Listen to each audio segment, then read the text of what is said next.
હા બોલો. નમસ્તે. બોલો બોલો સર. કાચ ખોલો નાખો. રોકવાનો હુકમ છે કઈ ખુશીમાં? આ જવાબ જાઓ છો ને. હા બતાવો, લેખિતમાં હુકમ બતાવો મને. આમ સાહેબ બધું ક્યાં બેઠા નહીં, હું વકીલ છું. તમે વકીલને રોકવાનો પરિપત્ર હોય તો બતાવો. ધારાસભ્ય છે ને આપને સર. નહીં, હું અત્યારે એડવોકેટ છું, મારા યુનિફોર્મમાં છું.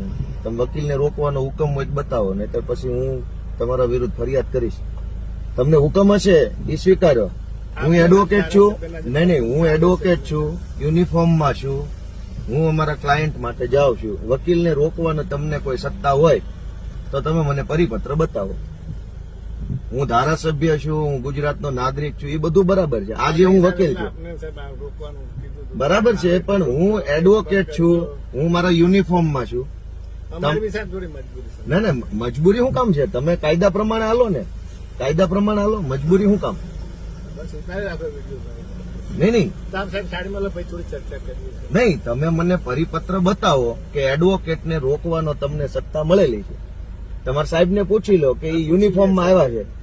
તમે એને પૂછો, યુનિફોર્મમાં છે, એડવોકેટ છે, ક્લાયન્ટ માટે, અમારા ક્લાયન્ટ માટે હું જાઉં છું. તમારે વકીલને રોકવાની સત્તા હોય તો લેખિત પરિપત્ર મને બતાવો. એ 2 નહીં 2 કલાક ઉભા રહીએ. હાલો હાલો હાલો.